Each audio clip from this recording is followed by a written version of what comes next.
నీచ గుణములెల్లా నిర్మూలమైపోవు.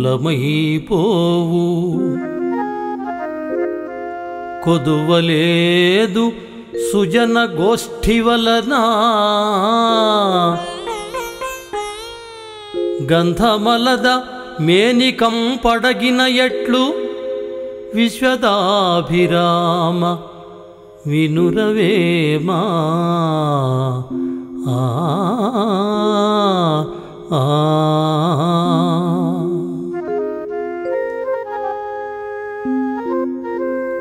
సుగంధభరితమైన చందనాన్ని శరీరానికి పూసుకుంటే దేహానికుండే దుర్గంధం ఎలా దూరమవుతుందో అలాగే మంచి విషయాల గురించి మాట్లాడడం దానివలన మనలోని చెడు గుణాలన్నీ దూరమైపోతాయి.